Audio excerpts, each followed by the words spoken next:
Chapter 41 of Mansfield Park by Jane Austen. A week was gone since Edmund might be supposed in town, and Fanny had heard nothing of him. There were 3 different conclusions to be drawn from his silence, between which her mind was in fluctuation, each of them at times being held the most probable. Either his going had been again delayed, or he had yet procured no opportunity of seeing Miss Crawford alone, or he was too happy for letter-writing. One morning about this time, Fanny having now been nearly 4 weeks from Mansfield, a point which she never failed to think over and calculate every day, as she and Susan were preparing to remove as usual upstairs, they were stopped by the knock of a visitor whom they felt they could not avoid, from Rebecca's alertness in going to the door, a duty which always interested her beyond any other. It was a gentleman's voice. It was a voice that Fanny was just turning pale about when Mr. Crawford walked into the room. Good sense, like hers, will always act when really called upon, and she found that she had been able to name him to her mother, and recall her remembrance of the name as that of William's friend, though she could not previously have believed herself capable of uttering a syllable at such a moment. The consciousness of his being known there only as William's friend was some support. Having introduced him, however, and being all reseated, the terrors that occurred of what this visit might lead to were overpowering, and she fancied herself on the point of fainting away. While trying to keep herself alive, their visitor, who had at first approached her with as animated a countenance as ever, was wisely and kindly keeping his eyes away, and giving her time to recover, while he devoted himself entirely to her mother, addressing her and attending her with the utmost politeness and propriety, at the same time with a degree of friendliness, of interest at least, which was making his manner perfect. Mrs. Price's manners were also at their best. Warmed by the sight of such a friend to her son, and regulated by the wish of appearing to advantage before him, she was overflowing with gratitude, artless maternal gratitude, which could not be unpleasing. Mr. Price was out, which she regretted very much. Fanny was just recovered enough to feel that she could not regret it, for to her many other sources of uneasiness was added the severe one of shame for the home in which he found her. She might scold herself for the weakness, but there was no scolding it away. She was ashamed, and she should have been yet more ashamed of her father than of all the rest. They talked of William, a subject on which Mrs. Price could never tire, and Mr. Crawford was as warm in his commendation as even her heart could wish. She felt that she had never seen so agreeable a man in her life, and was only astonished to find that so great and so agreeable as he was, he should be come down to Portsmouth neither on a visit to the Port Admiral, nor the Commissioner, nor yet with the intention of going over to the island, nor of seeing the dockyard. Nothing of all that she had been used to think of as the proof of importance, or the employment of wealth, had brought him to Portsmouth. He had reached it late the night before, was come for a day or 2, was staying at the Crown, had accidentally met with a navy officer or 2 of his acquaintance since his arrival, but had no object of that kind in coming. By the time he had given all this information, it was not unreasonable to suppose that Fanny might be looked at and spoken to, and she was tolerably able to bear his eye, and hear that he had spent half an hour with his sister the evening before his leaving London, that she had sent her best and kindest love, but had had no time for writing, that he thought himself lucky in seeing Mary for even half an hour, having spent scarcely 24 hours in London after his return from Norfolk, before he set off again, that her cousin Edmund was in town, had been in town, he understood, a few days, that he had not seen him himself, but that he was well, had left them all well at Mansfield, and was to dine as yesterday with the Frasers. Fanny listened collectedly even to the last mentioned circumstance. Nay, it seemed a relief to her worn mind to be at any certainty, and the words, "Then by this time it is all settled," passed internally, without more evidence of emotion than a faint blush.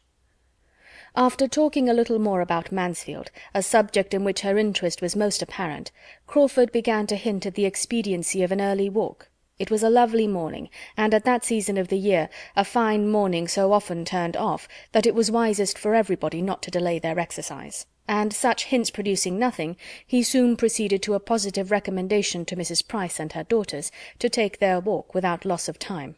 Now they came to an understanding. Mrs. Price, it appeared, scarcely ever stirred out of doors, except of a Sunday. She owned she could seldom, with her large family, find time for a walk. Would she not then persuade her daughters to take advantage of such weather, and allow him the pleasure of attending them? Mrs. Price was greatly obliged, and very complying. Her daughters were very much confined. Portsmouth was a sad place. They did not often get out, and she knew they had some errands in the town, which they would be very glad to do. And the consequence was, that Fanny, strange as it was, strange, awkward, and distressing, found herself and Susan within 10 minutes walking towards the High Street with Mr. Crawford. It was soon pain upon pain, confusion upon confusion, for they were hardly in the High Street before they met her father, whose appearance was not the better from its being Saturday. He stopped, and, ungentlemanlike as he looked, Fanny was obliged to introduce him to Mr. Crawford. She could not have a doubt of the manner in which Mr. Crawford must be struck. He must be ashamed and disgusted altogether. He must soon give her up, and cease to have the smallest inclination for the match. And yet, though she had been so much wanting his affection to be cured, this was a sort of cure that would be almost as bad as the complaint. And I believe there is scarcely a young lady in the United Kingdoms who would not rather put up with the misfortune of being sought by a clever, agreeable man, than have him driven away by the vulgarity of her nearest relations. Mr. Crawford probably could not regard his future father-in-law with any idea of taking him for a model in dress, but as Fanny instantly and to her great relief discerned, her father was a very different man, a very different Mr. Price in his behaviour to this most highly respected stranger from what he was in his own family at home. His manners now, though not polished, were more than passable. They were grateful, animated, manly. His expressions were those of an attached father and a sensible man. His loud tones did very well in the open air, and there was not a single oath to be heard. Such was his instinctive compliment to the good manners of Mr. Crawford, and be the consequence what it might, Fanny's immediate feelings were infinitely soothed. The conclusion of the two gentlemen's civilities was an offer of Mr. Price's to take Mr. Crawford into the dockyard, which Mr. Crawford, desirous of accepting as a favour what was intended as such, though he had seen the dockyard again and again, and hoping to be so much the longer with Fanny, was very gratefully disposed to avail himself of, if the Miss Prices were not afraid of the fatigue, and as it was somehow or other ascertained or inferred, or at least acted upon, that they were not at all afraid, to the dockyard they were all to go. And but for Mr. Crawford, Mr. Price would have turned thither directly, without the smallest consideration for his daughter's errands in the High Street. He took care, however, that they should be allowed to go to the shops they came out expressly to visit, and it did not delay them long, for Fanny could so little bear to excite impatience or be waited for, that before the gentlemen, as they stood at the door, could do more than begin upon the last naval regulations, or settle the number of 3-deckers now in commission, their companions were ready to proceed. They were then to set forward for the dockyard at once, and the walk would have been conducted, according to Mr. Crawford's opinion, in a singular manner, had Mr. Price been allowed the entire regulation of it, as the two girls, he found, would have been left to follow, and keep up with them, or not, as they could, while they walked on together at their own hasty pace. He was able to introduce some improvement occasionally, though by no means to the extent he wished. He absolutely would not walk away from them, and at any crossing or any crowd, when Mr. Price was only calling out, "Come, girls, come, Fan, come, Sue, take care of yourselves, keep a sharp lookout," he would give them his particular attendance. Once fairly in the dockyard, he began to reckon upon some happy intercourse with Fanny, as they were very soon joined by a brother lounger of Mr. Price's, who was come to take his daily survey of how things went on, and who must prove a far more worthy companion than himself. And after a time the two officers seemed very well satisfied in going about together and discussing matters of equal and never-failing interest, while the young people sat down upon some timbers in the yard, or found a seat on board a vessel in the stocks, which they all went to look at. Fanny was most conveniently in want of rest. Crawford could not have wished her more fatigued or more ready to sit down, but he could have wished her sister away. A quick-looking girl of Susan's age was the very worst third in the world, totally different from Lady Bertram, all eyes and ears, and there was no introducing the main point before her. He must content himself with being only generally agreeable, and letting Susan have her share of entertainment, with the indulgence now and then of a look or hint for the better informed and conscious Fanny. Norfolk was what he had mostly to talk of. There he had been some time, and everything there was rising in importance from his present schemes. Such a man could come from no place, no society, without importing something to amuse. His journeys and his acquaintance were all of use, and Susan was entertained in a way quite new to her. For Fanny, something more was related than the accidental agreeableness of the parties he had been in. For her approbation, the particular reason of his going into Norfolk at all, at this unusual time of year, was given. It had been real business, relative to the renewal of a lease in which the welfare of a large, and, he believed, industrious family was at stake. He had suspected his agent of some underhand dealing, of meaning to bias him against the deserving, and he had determined to go himself and thoroughly investigate the merits of the case. He had gone, had done even more good than he had foreseen, had been useful to more than his first plan had comprehended, and was now able to congratulate himself upon it, and to feel that in performing a duty he had secured agreeable recollections for his own mind. He had introduced himself to some tenants, whom he had never seen before, had begun making acquaintance with cottages whose very existence, though on his own estate, had been hitherto unknown to him. This was aimed, and well aimed, at Fanny. It was pleasing to hear him speak so properly. Here he had been acting as he ought to do. To be the friend of the poor and oppressed, nothing could be more grateful to her, and she was on the point of giving him an approving look, when it was all frightened off by his adding a something too pointed of his hoping soon to have an assistant, a friend, a guide in every plan of utility or charity for Everingham, a somebody that would make Everingham and all about it a dearer object than it had ever been yet. She turned away, and wished he would not say such things. She was willing to allow he might have more good qualities than she had been wont to suppose. She began to feel the possibility of his turning out well at last, but he was and must ever be completely unsuited to her, and ought not to think of her. He perceived that enough had been said of Everingham, and that it would be as well to talk of something else, and turned to Mansfield. He could not have chosen better. That was a topic to bring back her attention and her looks almost instantly. It was a real indulgence to her to hear or to speak of Mansfield. Now so long divided from everybody who knew the place, she felt it quite the voice of a friend when he mentioned it, and led the way to her fond exclamations in praise of its beauties and comforts, and by his honourable tribute to its inhabitants allowed her to gratify her own heart in the warmest eulogium, in speaking of her uncle as all that was clever and good, and her aunt as having the sweetest of all sweet tempers. He had a great attachment to Mansfield himself. He said so. He looked forward with hope of spending much, very much, of his time there, always there or in the neighbourhood. He particularly built upon a very happy summer and autumn there this year. He felt that it would be so. He depended upon it. A summer and autumn infinitely superior to the last. As animated, as diversified, as social, but with circumstances of superiority indescribable. "Mansfield, Southerton, Thornton Lacey," he continued, "what a society will be comprised in those houses! And at Michaelmas, perhaps, a fourth may be added, some small hunting box in the vicinity of everything so dear. For as to any partnership in Thornton Lacey, as Edmund Bertram once good-humouredly proposed, I hope I foresee two objections, two fair, excellent, irresistible objections to that plan." Fanny was doubly silenced here, though when the moment was past could regret that she had not forced herself into the acknowledged comprehension of one half of his meaning, and encouraged him to say something more of his sister and Edmund. It was a subject which she must learn to speak of, and the weakness that shrunk from it would soon be quite unpardonable. When Mr. Price and his friend had seen all that they wished, or had time for, the others were ready to return, and in the course of their walk back Mr. Crawford contrived a minute's privacy for telling Fanny that his only business in Portsmouth was to see her, that he was come down for a couple of days on her account and hers only, and because he could not endure a longer total separation. She was sorry, really sorry, and yet in spite of this, and the 2 or 3 other things which she wished he had not said, she thought him altogether improved since she had seen him.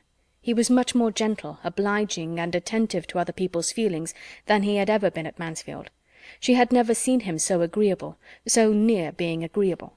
His behaviour to her father could not offend, and there was something particularly kind and proper in the notice he took of Susan. He was decidedly improved. She wished the next day over. She wished he had come only for one day, but it was not so very bad as she would have expected. The pleasure of talking of Mansfield was so very great. Before they parted, she had to thank him for another pleasure, and one of no trivial kind. Her father asked him to do them the honour of taking his mutton with them, and Fanny had time for only one thrill of horror before he declared himself prevented by a prior engagement. He was engaged to dinner already both for that day and the next. He had met with some acquaintance at the Crown, who would not be denied. He should have the honour, however, of waiting on them again on the morrow, etc. And so they parted, Fanny in a state of actual felicity from escaping so horrible an evil. To have had him join their family dinner-party, and see all their deficiencies, would have been dreadful. Rebecca's cookery, and Rebecca's waiting, and Betsy's eating at table without restraint, and pulling everything about as she chose, were what Fanny herself was not yet enough inured to for her often to make a tolerable meal. She was nice only from natural delicacy, but he had been brought up in a school of luxury and epicurism. The Prices were just setting off for church the next day when Mr. Crawford appeared again. He came, not to stop, but to join them. He was asked to go with them to the garrison chapel, which was exactly what he had intended, and they all walked thither together. The family were now seen to advantage. Nature had given them no inconsiderable share of beauty, and every Sunday dressed them in their cleanest skins and best attire. Sunday always brought this comfort to Fanny, and on this Sunday she felt it more than ever. Her poor mother now did not look so very unworthy of being Lady Bertram's sister, as she was but too apt to look. It often grieved her to the heart to think of the contrast between them, to think that where nature had made so little difference, circumstances should have made so much, and that her mother, as handsome as Lady Bertram, and some years her junior, should have an appearance so much more worn and faded, so comfortless, so slatternly, so shabby. But Sunday made her a very creditable and tolerably cheerful-looking Mrs. Price, coming abroad with a fine family of children, feeling a little respite of her weekly cares, and only discomposed if she saw her boys run into danger, or Rebecca pass by with a flower in her hat. In chapel they were obliged to divide, but Mr. Crawford took care not to be divided from the female branch, and after chapel he still continued with them, and made one in the family party on the ramparts. Mrs. Price took her weekly walk on the ramparts every fine Sunday throughout the year, always going directly after morning service and staying till dinner-time. It was her public place. There she met her acquaintance, heard a little news, talked over the badness of the Portsmouth servants, and wound up her spirits for the 6 days ensuing. Thither they now went, Mr. Crawford most happy to consider the Miss Prices as his particular charge, and before they had been there long, somehow or other, there was no saying how, Fanny could not have believed it, but he was walking between them, with an arm of each under his, and she did not know how to prevent or put an end to it. It made her uncomfortable for a time, but yet there were enjoyments in the day, and in the view, which would be felt. The day was uncommonly lovely. It was really March, but it was April in its mild air, brisk soft wind, and bright sun, occasionally clouded for a minute, and everything looked so beautiful under the influence of such a sky, the effects of the shadows pursuing each other on the ships at Spithead and the island beyond, with the ever-varying hues of the sea now at high water, dancing in its glee and dashing against the ramparts with so fine a sound, produced altogether such a combination of charms for Fanny as made her gradually almost careless of the circumstances under which she felt them. Nay, had she been without his arm, she would soon have known that she needed it, for she wanted strength for a 2-hour saunter of this kind, coming, as it generally did, upon a week's previous inactivity. Fanny was beginning to feel the effect of being debarred from her usual regular exercise. She had lost ground as to health since her being in Portsmouth, and but for Mr. Crawford and the beauty of the weather, would soon have been knocked up now. The loveliness of the day and of the view he felt like herself. They often stopped with the same sentiment and taste, leaning against the wall some minutes to look and admire, and considering he was not Edmund, Fanny could not but allow that he was sufficiently open to the charms of nature, and very well able to express his admiration. She had a few tender reveries now and then, which he could sometimes take advantage of, to look in her face without detection, and the result of these looks was, that, though as bewitching as ever, her face was less blooming than it ought to be. She said she was very well, and did not like to be supposed otherwise, but take it all in all, he was convinced that her present residence could not be comfortable, and therefore could not be salutary for her, and he was growing anxious for her being again at Mansfield, where her own happiness, and his in seeing her, must be so much greater. "You have been here a month, I think?" said he. "No, not quite a month. It is only 4 weeks to-morrow since I left Mansfield." "You are a most accurate and honest reckoner. I should call that a month." "I did not arrive here till Tuesday evening." "And it is to be a 2 months' visit, is not it?" "Yes. My uncle talked of 2 months. I suppose it will not be less." "And how are you to be conveyed back again? Who comes for you?" "I do not know. I have heard nothing about it yet from my aunt. Perhaps I may be to stay longer. It may not be convenient for me to be fetched exactly at the 2 months' end." After a moment's reflection, Mr. Crawford replied, "I know Mansfield. I know its way. I know its faults towards you. I know the danger of your being so far forgotten as to have your comforts give way to the imaginary convenience of any single being in the family.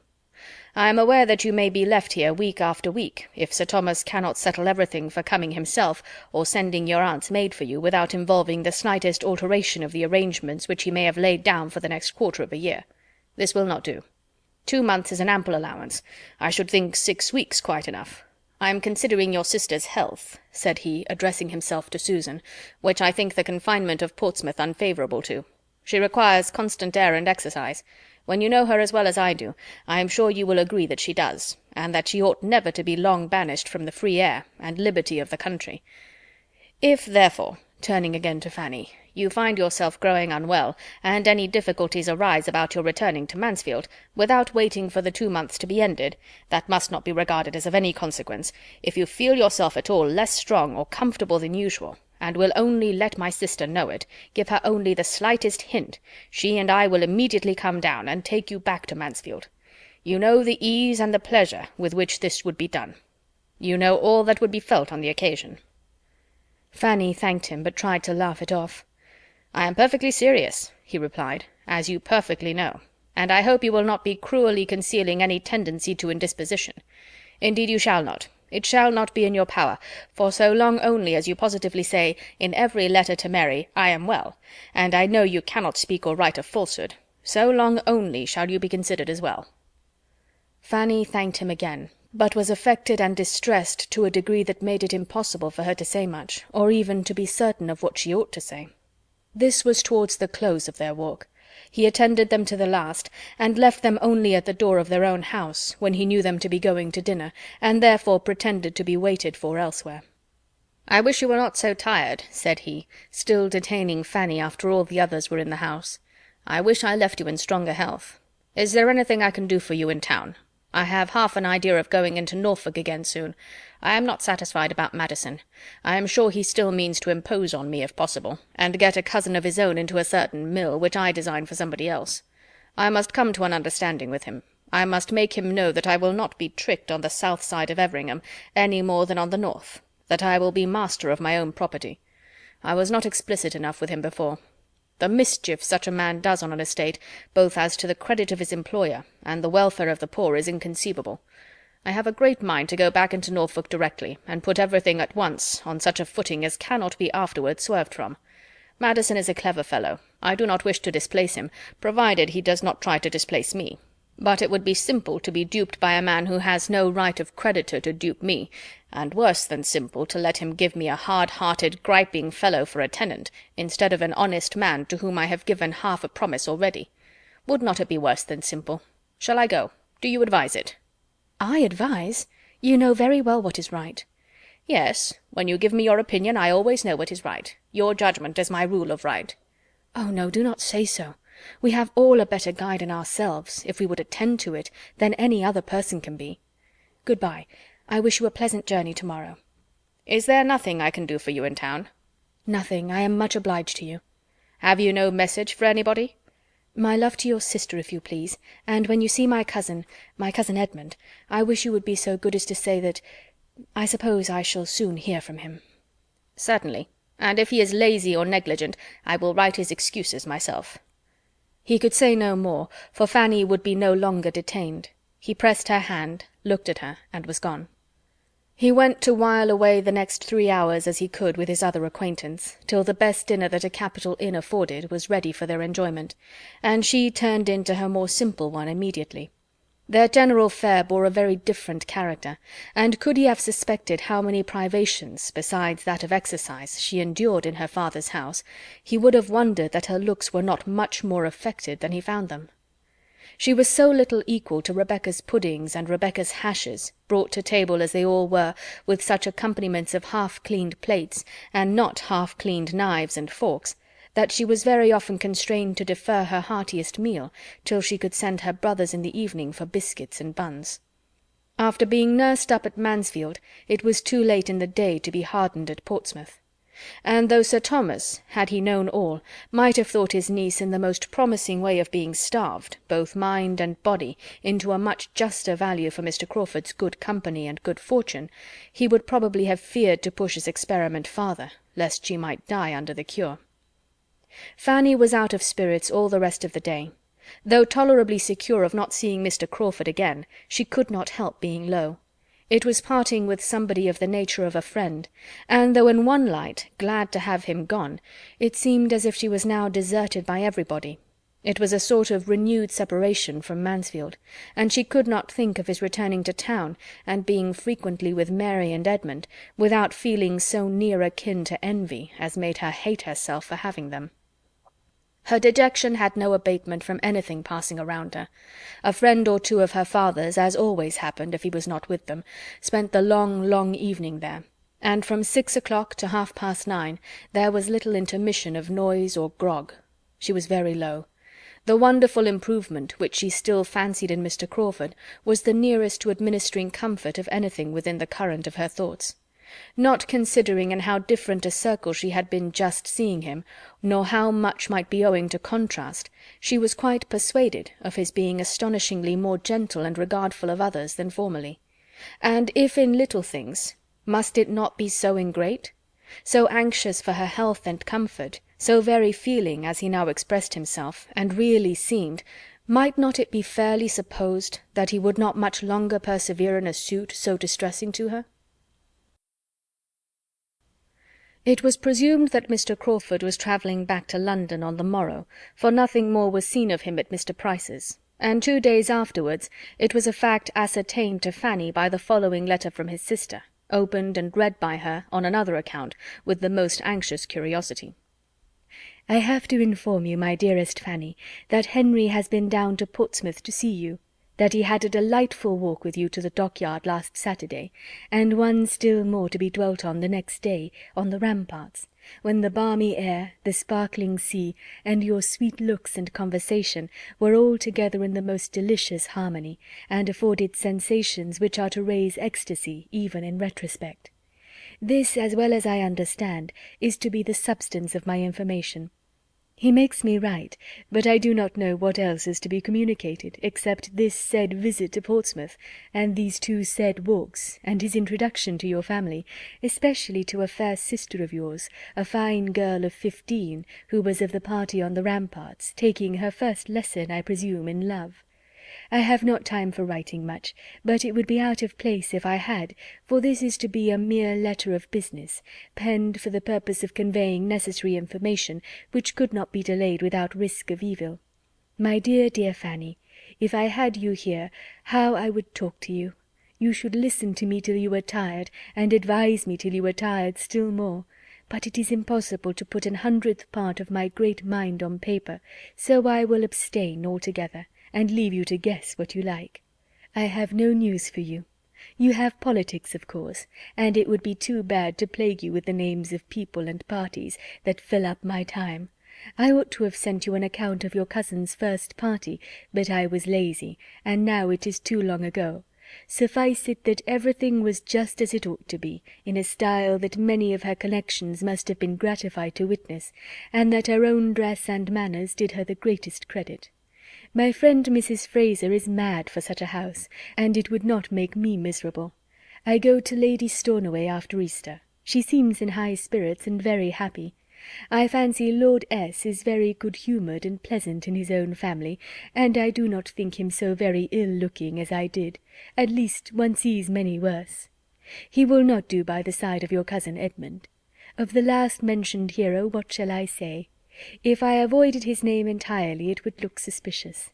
I will say, then, that we have seen him 2 or 3 times, and that my friends here are very much struck with his gentlemanlike appearance. Mrs. Fraser, no bad judge, declares she knows but 3 men in town who have so good a person, height, and air, and I must confess, when he dined here the other day, there were none to compare with him, and we were a party of 16. Luckily there is no distinction of dress nowadays to tell tales. But. Yours affectionately. I had almost forgot. It was Edmund's fault. He gets into my head more than does me good. One very material thing I had to say from Henry and myself. I mean about our taking you back into Northamptonshire. My dear little creature, do not stay at Portsmouth to lose your pretty looks. Those vile sea breezes are the ruin of beauty and health. My poor aunt always felt affected if within 10 miles of the sea, which the Admiral, of course, never believed, but I know it was so. I am at your service and Henry's at an hour's notice. I should like the scheme, and we would make a little circuit, and show you Everingham in our way, and perhaps you would not mind passing through London, and seeing the inside of St. George's, Hanover Square. Only keep your cousin Edmund from me at such a time. I should not like to be tempted. What a long letter! One word more. Henry, I find, has some idea of going into Norfolk again upon some business that you approve, but this cannot possibly be permitted before the middle of next week. That is, he cannot anyhow be spared till after the 14th, for we have a party that evening. The value of a man like Henry on such an occasion is what you can have no conception of, so you must take it upon my word to be inestimable. He will see the Rushworths, which I own I am not sorry for, having a little curiosity, and so I think has he, though he will not acknowledge it. This was a letter to be run through eagerly, to be read deliberately, to supply matter for much reflection, and to leave everything in greater suspense than ever. The only certainty to be drawn from it was that nothing decisive had yet taken place. Edmund had not yet spoken.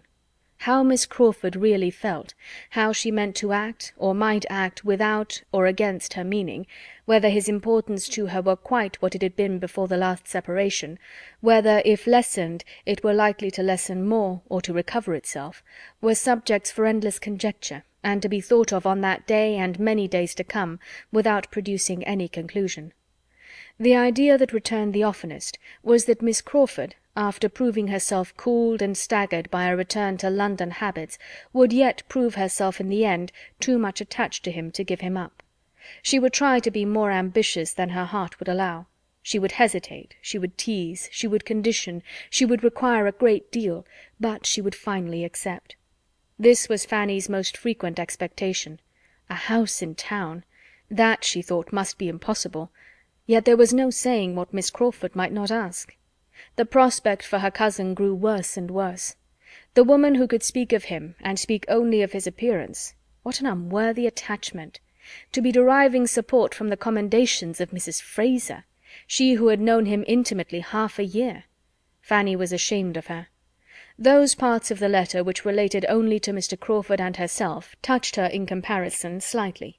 Whether Mr. Crawford went into Norfolk before or after the 14th was certainly no concern of hers, though, everything considered, she thought he would go without delay. That Miss Crawford should endeavour to secure a meeting between him and Mrs. Rushworth was in all her worst line of conduct, and grossly unkind and ill-judged, but she hoped he would not be actuated by any such degrading curiosity. He acknowledged no such inducement, and his sister ought to have given him credit for better feelings than her own. She was yet more impatient for another letter from town after receiving this than she had been before, and for a few days was so unsettled by it altogether, by what had come and what might come, that her usual readings and conversation with Susan were much suspended. She could not command her attention as she wished. If Mr. Crawford remembered her message to her cousin, she thought it very likely, most likely, that he would write to her at all events. It would be most consistent with his usual kindness, and till she got rid of this idea, till it gradually wore off by no letters appearing in the course of 3 or 4 days more, she was in a most restless, anxious state. At length a something like composure succeeded. Suspense must be submitted to, and must not be allowed to wear her out and make her useless. Time did something, her own exertions something more, and she resumed her attentions to Susan, and again awakened the same interest in them. Susan was growing very fond of her, and though without any of the early delight in books which had been so strong in Fanny, with a disposition much less inclined to sedentary pursuits, or to information for information's sake, she had so strong a desire of not appearing ignorant, as with a good, clear understanding made her a most attentive, profitable, thankful pupil. Fanny was her oracle. Fanny's explanations and remarks were a most important addition to every essay or every chapter of history. What Fanny told her of former times dwelt more on her mind than the pages of Goldsmith, and she paid her sister the compliment of preferring her style to that of any printed author. The early habit of reading was wanting. Their conversations, however, were not always on subjects so high as history or morals. Others had their hour, and of lesser matters none returned so often, or remained so long between them, as Mansfield Park, a description of the people, the manners, the amusements, the ways of Mansfield Park. Susan, who had an innate taste for the genteel and well-appointed, was eager to hear, and Fanny could not but indulge herself in dwelling on so beloved a theme. She hoped it was not wrong, though after a time Susan's very great admiration of everything said or done in her uncle's house, and earnest longing to go into Northamptonshire, seemed almost to blame her for exciting feelings which could not be gratified. Poor Susan was very little better fitted for home than her elder sister, and as Fanny grew thoroughly to understand this, she began to feel that when her own release from Portsmouth came, her happiness would have a material drawback in leaving Susan behind. That a girl so capable of being made everything good should be left in such hands distressed her more and more. Were she likely to have a home to invite her to, what a blessing it would be! And had it been possible for her to return Mr. Crawford's regard, the probability of his being very far from objecting to such a measure would have been the greatest increase of all her own comforts. She thought he was really good-tempered, and could fancy his entering into a plan of that sort most pleasantly.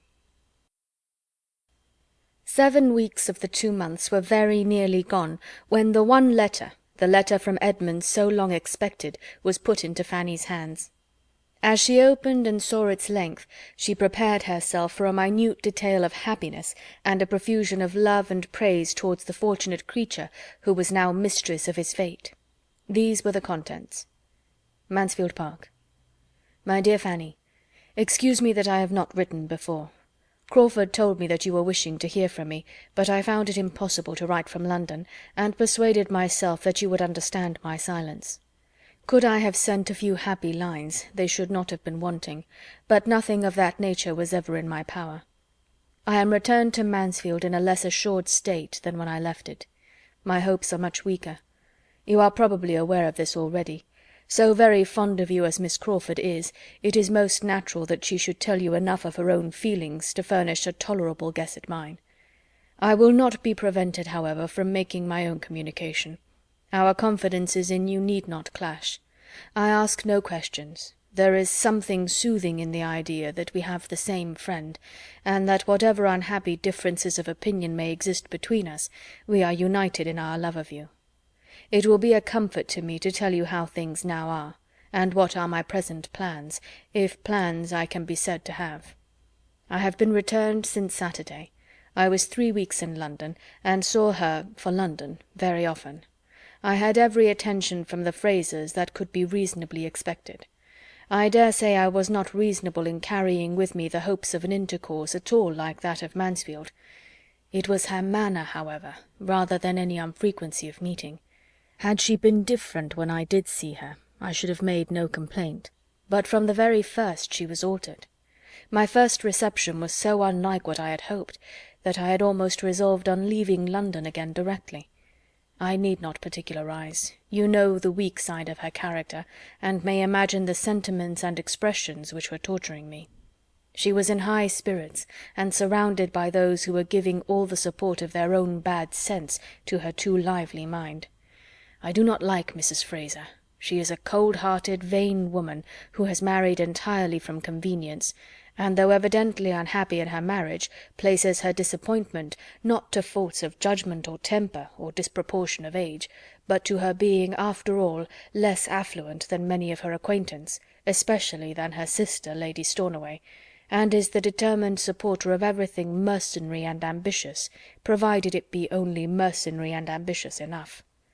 I look upon her intimacy with those two sisters as the greatest misfortune of her life and mine. They have been leading her astray for years. Could she be detached from them? And sometimes I do not despair of it, for the affection appears to me principally on their side. They are very fond of her, but I am sure she does not love them as she loves you. When I think of her great attachment to you, indeed, and the whole of her judicious, upright conduct as a sister, she appears a very different creature, capable of everything noble, and I am ready to blame myself for a too harsh construction of a playful manner. I cannot give her up, Fanny. She is the only woman in the world whom I could ever think of as a wife. If I did not believe that she had some regard for me, of course I should not say this, but I do believe it. I am convinced that she is not without a decided preference. I have no jealousy of any individual. It is the influence of the fashionable world altogether that I am jealous of. It is the habits of wealth that I fear. Her ideas are not higher than her own fortune may warrant, but they are beyond what our incomes united could authorize. There is comfort, however, even here. I could better bear to lose her because not rich enough, than because of my profession. That would only prove her affection not equal to sacrifices, which in fact I am scarcely justified in asking, and if I am refused, that, I think, will be the honest motive. Her prejudices, I trust, are not so strong as they were. You have my thoughts exactly as they arise, my dear Fanny. Perhaps they are sometimes contradictory, but it will not be a less faithful picture of my mind. Having once begun, it is a pleasure to me to tell you all I feel. I cannot give her up. Connected as we already are, and I hope are to be, to give up Mary Crawford would be to give up the society of some of those most dear to me, to banish myself from the very houses and friends whom, under any other distress, I should turn to for consolation. The loss of Mary I must consider as comprehending the loss of Crawford and of Fanny. Were it a decided thing, an actual refusal, I hope I should know how to bear it, and how to endeavour to weaken her hold on my heart, and in the course of a few years— But I am writing nonsense. Were I refused, I must bear it. Until I am, I can never cease to try for her. This is the truth. The only question is how. What may be the likeliest means? I have sometimes thought of going to London again after Easter, and sometimes resolved on doing nothing till she returns to Mansfield. Even now she speaks with pleasure of being in Mansfield in June, but June is at a great distance, and I believe I shall write to her. I have nearly determined on explaining myself by letter. To be at an early certainty is a material object. My present state is miserably irksome. Considering everything, I think a letter will be decidedly the best method of explanation. I shall be able to write much that I could not say, and shall be giving her time for reflection before she resolves on her answer, and I am less afraid of the result of reflection than of an immediate hasty impulse. I think I am.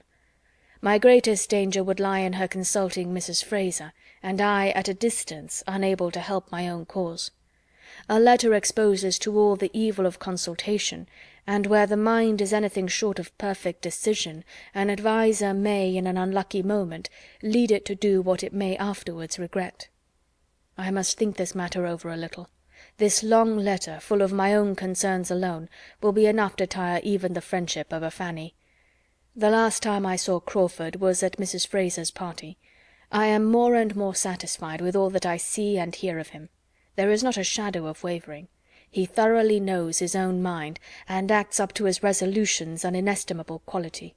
I could not see him and my eldest sister in the same room without recollecting what you once told me, and I acknowledge that they did not meet as friends. There was marked coolness on her side. They scarcely spoke. I saw him draw back surprised, and I was sorry that Mrs. Rushworth should resent any former supposed slight to Miss Bertram. You will wish to hear my opinion of Maria's degree of comfort as a wife. There is no appearance of unhappiness. I hope they get on pretty well together. I dined twice in Wimpole Street, and might have been there oftener, but it is mortifying to be with Rushworth as a brother. Julia seems to enjoy London exceedingly. I had little enjoyment there, but have less here. We are not a lively party. You are very much wanted. I miss you more than I can express. My mother desires her best love, and hopes to hear from you soon. She talks of you almost every hour, and I am sorry to find how many weeks more she is likely to be without you. My father means to fetch you himself, but it will not be till after Easter, when he has business in town. You are happy at Portsmouth, I hope, but this must not be a yearly visit. I want you at home, that I may have your opinion about Thornton Lacey. I have little heart for extensive improvements till I know that it will ever have a mistress. I think I shall certainly write. It is quite settled that the Grants go to Bath. They leave Mansfield on Monday. I am glad of it. I am not comfortable enough to be fit for anybody, but your aunt seems to feel out of luck that such an article of Mansfield news should fall to my pen instead of hers. Yours ever, my dearest Fanny. "I never will, no, I certainly never will wish for a letter again," was Fanny's secret declaration as she finished this. "What do they bring but disappointment and sorrow? Not till after Easter. How shall I bear it? And my poor aunt talking of me every hour." Fanny checked the tendency of these thoughts as well as she could, but she was within half a minute of starting the idea that Sir Thomas was quite unkind both to her aunt and to herself. As for the main subject of the letter, there was nothing in that to soothe irritation. She was almost vexed into displeasure and anger against Edmund. "There is no good in this delay," said she. "Why is not it settled? He is blinded, and nothing will open his eyes, nothing can, after having had truths before him so long in vain. He will marry her, and be poor and miserable. God grant that her influence do not make him cease to be respectable." She looked over the letter again. "So very fond of me! 'Tis nonsense all. She loves nobody but herself and her brother.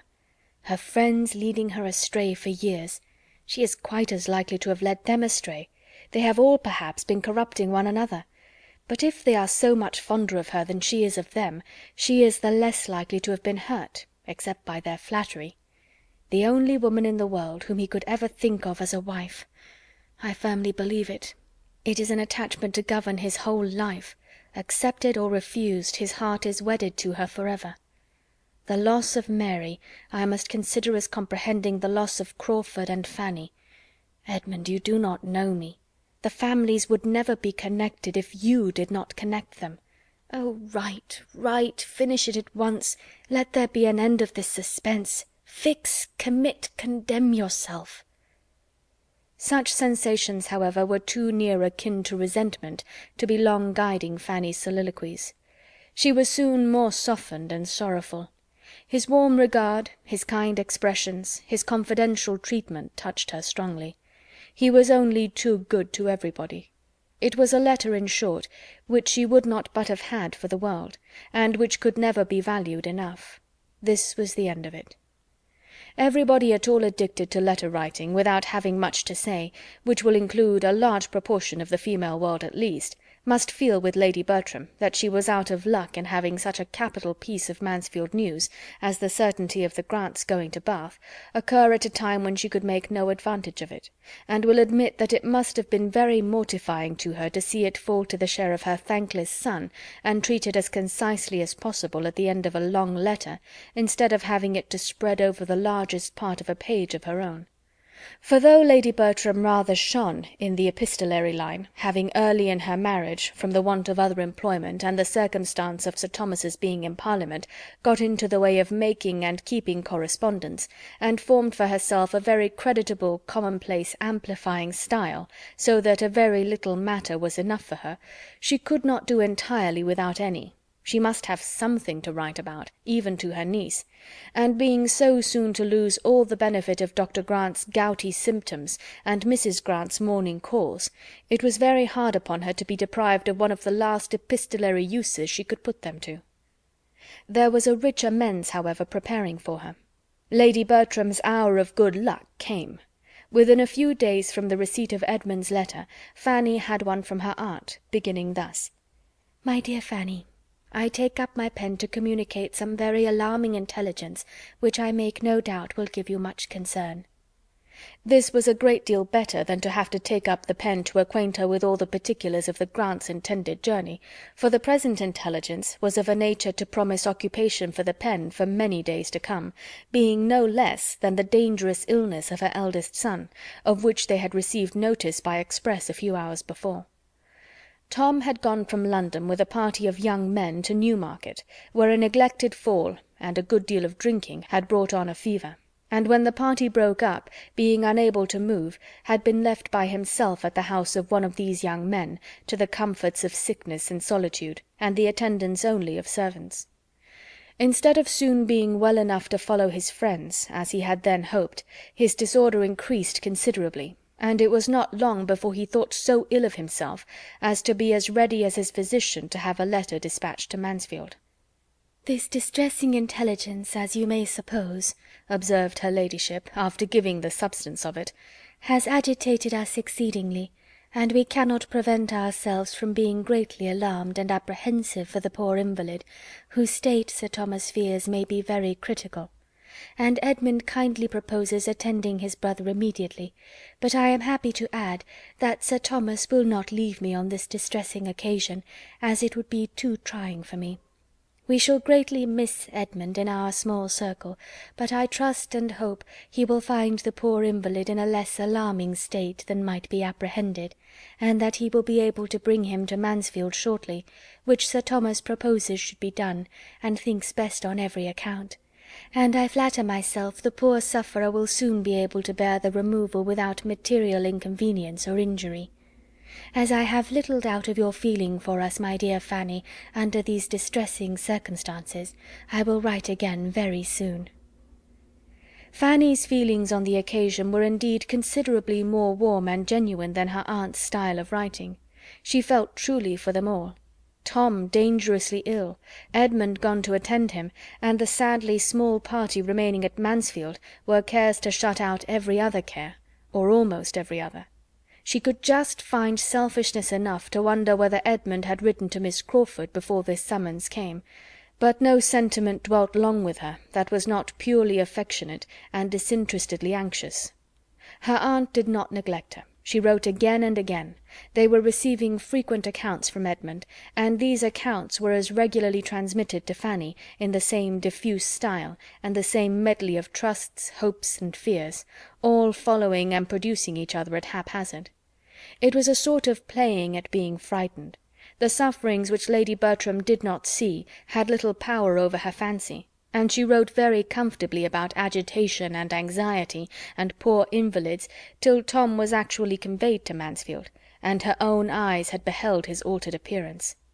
Then a letter which she had been previously preparing for Fanny was finished in a different style, in the language of real feeling and alarm.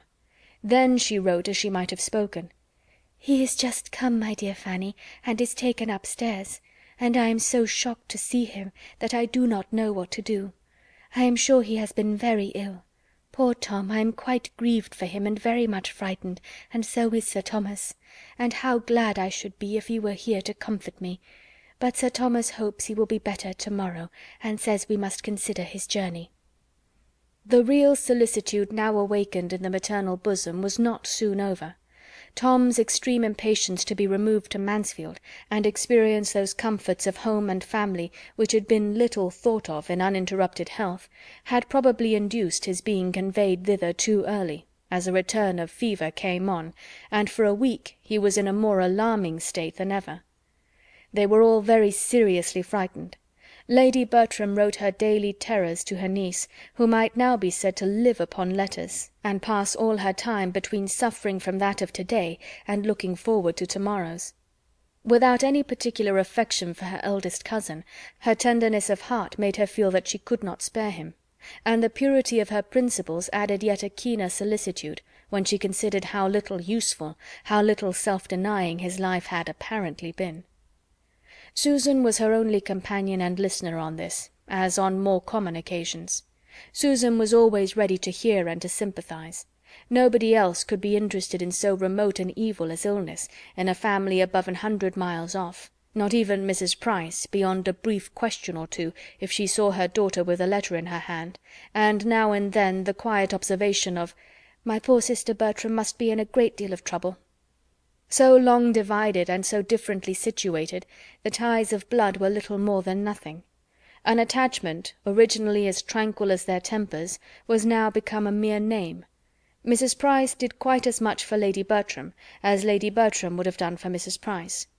3 or 4 Prices might have been swept away, any or all except Fanny and William, and Lady Bertram would have thought little about it, or perhaps might have caught from Mrs. Norris's lips the cant of its being a very happy thing, and a great blessing to their poor dear sister Price to have them so well provided for. At about the week's end from his return to Mansfield, Tom's immediate danger was over, and he was so far pronounced safe as to make his mother perfectly easy. For being now used to the sight of him in his suffering, helpless state, and hearing only the best, and never thinking beyond what she heard, with no disposition for alarm and no aptitude at a hint, Lady Bertram was the happiest subject in the world for a little medical imposition. The fever was subdued. The fever had been his complaint. Of course he would soon be well again. Lady Bertram could think nothing less, and Fanny shared her aunt's security till she received a few lines from Edmund, written purposely to give her a clearer idea of his brother's situation, and acquaint her with the apprehensions which he and his father had imbibed from the physician, with respect to some strong hectic symptoms, which seemed to seize the frame on the departure of the fever. They judged it best that Lady Bertram should not be harassed by alarms which, it was hoped, would prove unfounded. But there was no reason why Fanny should not know the truth. They were apprehensive for his lungs. A very few lines from Edmund showed her the patient and the sick room in a juster and stronger light than all Lady Bertram's sheets of paper could do. There was hardly any one in the house who might not have described from personal observation better than herself, not one who was not more useful at times to her son. She could do nothing but glide in quietly and look at him, but when able to talk or be talked to, or read to, Edmund was the companion he preferred. His aunt worried him by her cares, and Sir Thomas knew not how to bring down his conversation or his voice to the level of irritation and feebleness. Edmund was all in all. Fanny would certainly believe him so at least, and must find that her estimation of him was higher than ever when he appeared as the attendant, supporter, cheerer of a suffering brother. It was not only the debility of recent illness to assist. There was also, as she now learnt, nerves much affected, spirits much depressed, to calm and raise, and her own imagination added that there must be a mind to be properly guided. The family were not consumptive, and she was more inclined to hope than fear for her cousin, except when she thought of Miss Crawford, but Miss Crawford gave her the idea of being the child of good luck, and to her selfishness and vanity it would be good luck to have Edmund the only son. Even in the sick chamber the fortunate Mary was not forgotten. Edmund's letter had this postscript: "On the subject of my last, I had actually begun a letter when called away by Tom's illness, but I have now changed my mind, and fear to trust the influence of friends. When Tom is better, I shall go." Such was the state of Mansfield, and so it continued with scarcely any change till Easter. A line occasionally added by Edmund to his mother's letter was enough for Fanny's information. Tom's amendment was alarmingly slow. Easter came particularly late this year, as Fanny had most sorrowfully considered, on first learning that she had no chance of leaving Portsmouth till after it. It came, and she had yet heard nothing of her return, nothing even of the going to London, which was to precede her return. Her aunt often expressed a wish for her, but there was no notice, no message from the uncle on whom all depended. She supposed he could not yet leave his son, but it was a cruel, a terrible delay to her. The end of April was coming on. It would soon be almost 3 months instead of 2 that she had been absent from them all, and that her days had been passing in a state of penance which she loved them too well to hope they would thoroughly understand, and who could yet say when there might be leisure to think of or fetch her? Her eagerness, her impatience, her longings to be with them, were such as to bring a line or 2 of Cowper's Tyrocinium forever before her. With what intense desire she wants her home was continually on her tongue, as the truest description of a yearning which she could not suppose any schoolboy's bosom to feel more keenly. When she had been coming to Portsmouth she had loved to call it her home. had been fond of saying that she was going home. The word had been very dear to her, and so it still was, but it must be applied to Mansfield. That was now the home. Portsmouth was Portsmouth. Mansfield was home. They had been long so arranged in the indulgence of her secret meditations, and nothing was more consolatory to her than to find her aunt using the same language. "I cannot but say I much regret your being from home at this distressing time, so very trying to my spirits. I trust and hope and sincerely wish you may never be absent from home so long again," were most delightful sentences to her. Still, however, it was her private regale. Delicacy to her parents made her careful not to betray such a preference of her uncle's house.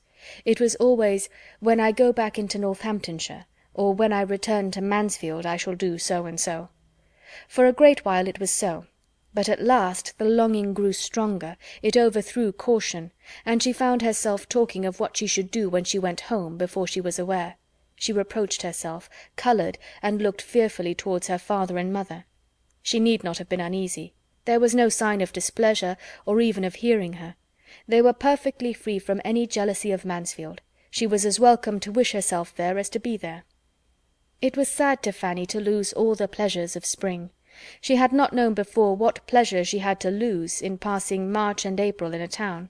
She had not known before how much the beginnings and progress of vegetation had delighted her, what animation both of body and mind she had derived from watching the advance of that season which cannot, in spite of its capriciousness, be unlovely, and seeing its increasing beauties, from the earliest flowers in the warmest divisions of her aunt's garden, to the opening of leaves of her uncle's plantations, and the glory of his woods.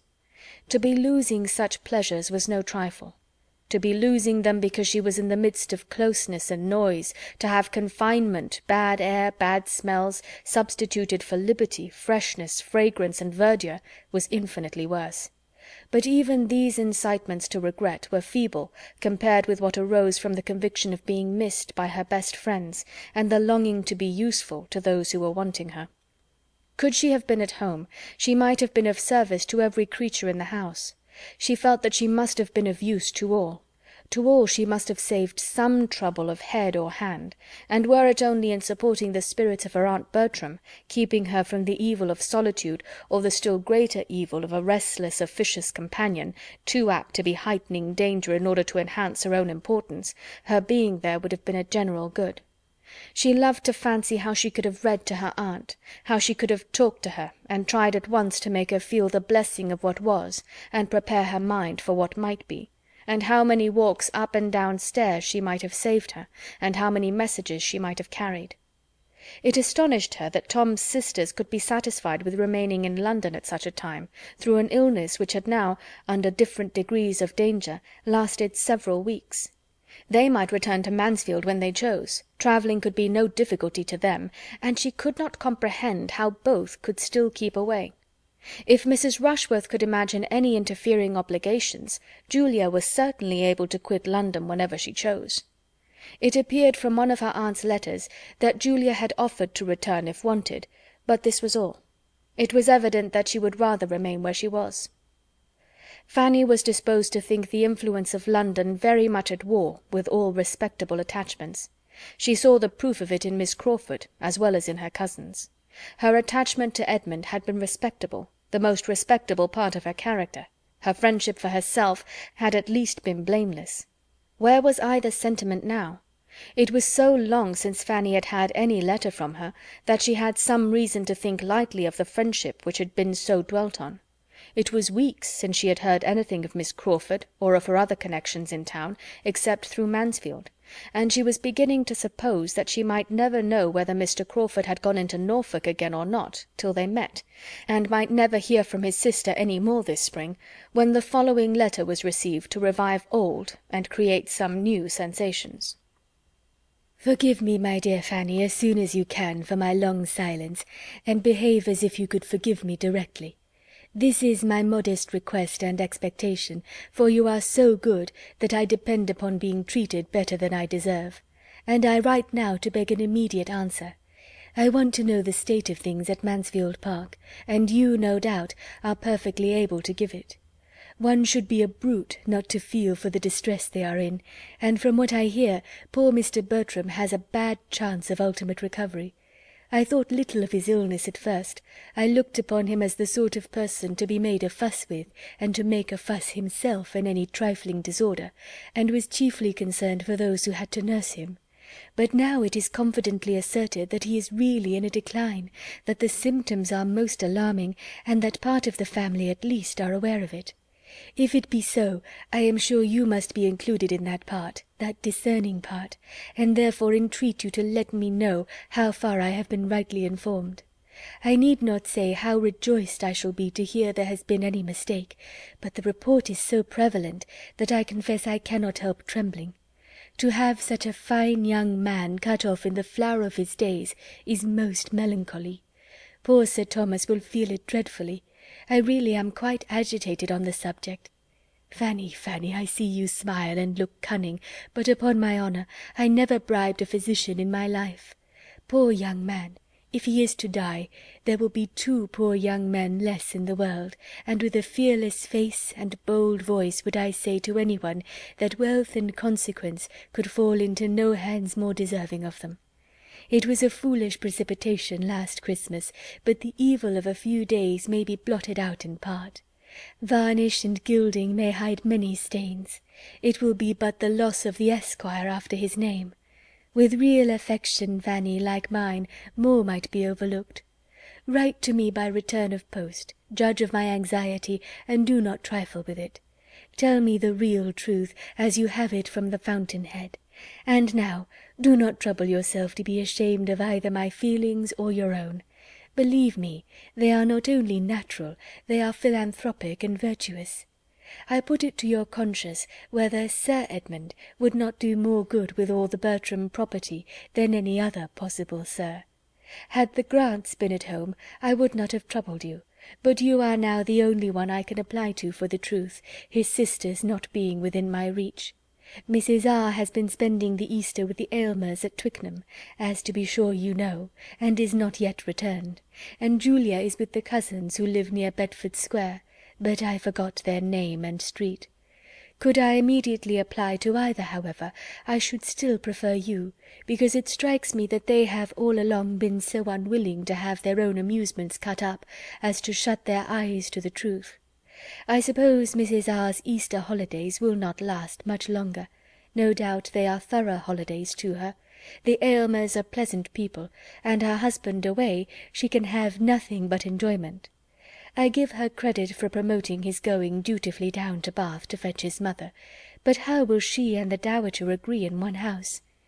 Henry is not at hand, so I have nothing to say from him. Do not you think Edmund would have been in town again long ago but for this illness? Yours ever, Mary. I had actually begun folding my letter when Henry walked in, but he brings no intelligence to prevent my sending it. Mrs. R. knows a decline is apprehended. He saw her this morning. She returns to Wimpole Street to-day. The old lady is come. Now do not make yourself uneasy with any queer fancies, because he has been spending a few days at Richmond. He does it every spring. Be assured, he cares for nobody but you. At this very moment he is wild to see you, and occupied only in contriving the means for doing so, and making his pleasure conduce to yours. In proof he repeats, and more eagerly, what he said at Portsmouth about our conveying you home, and I join him in it with all my soul. Dear Fanny, write directly and tell us to come. It will do us all good. He and I can go to the parsonage, you know, and be no trouble to our friends at Mansfield Park. It would really be gratifying to see them all again, and a little addition of society might be of infinite use to them. And as to yourself, you must feel yourself to be so wanted there, that you cannot in conscientious as you are, keep away when you have the means of returning. I have not time or patience to give half Henry's messages. Be satisfied that the spirit of each and every one is unalterable affection. Fanny's disgust at the greater part of this letter, with her extreme reluctance to bring the writer of it and her cousin Edmund together, would have made her, as she felt, incapable of judging impartially whether the concluding offer might be accepted or not. To herself individually it was most tempting. To be finding herself, perhaps within 3 days, transported to Mansfield, was an image of the greatest felicity, but it would have been a material drawback to be owing such felicity to persons in whose feelings and conduct, at the present moment, she saw so much to condemn. The sister's feelings, the brother's conduct, her cold-hearted ambition, his thoughtless vanity. To have him still the acquaintance, the flirt, perhaps, of Mrs. Rushworth! She was mortified. She had thought better of him. Happily, however, she was not left to weigh and decide between opposite inclinations and doubtful notions of right. There was no occasion to determine whether she ought to keep Edmund and Mary asunder or not. She had a rule to apply to, which settled everything. Her awe of her uncle, and her dread of taking a liberty with him, made it instantly plain to her what she had to do. She must absolutely decline the proposal. If he wanted, he would send for her, and even to offer an early return was a presumption which hardly anything would have seemed to justify. She thanked Miss Crawford, but gave a decided negative. Her uncle, she understood, meant to fetch her, and as her cousin's illness had continued so many weeks without her being thought at all necessary, she must suppose her return would be unwelcome at present, and that she should be felt an encumbrance. Her representation of her cousin's state at this time was exactly according to her own belief of it, and such as she supposed would convey to the sanguine mind of her correspondent the hope of everything she was wishing for. Edmund would be forgiven for being a clergyman, it seemed, under certain conditions of wealth, and this, she suspected, was all the conquest of prejudice, which he was so ready to congratulate himself upon. She had only learnt to think nothing of consequence but money,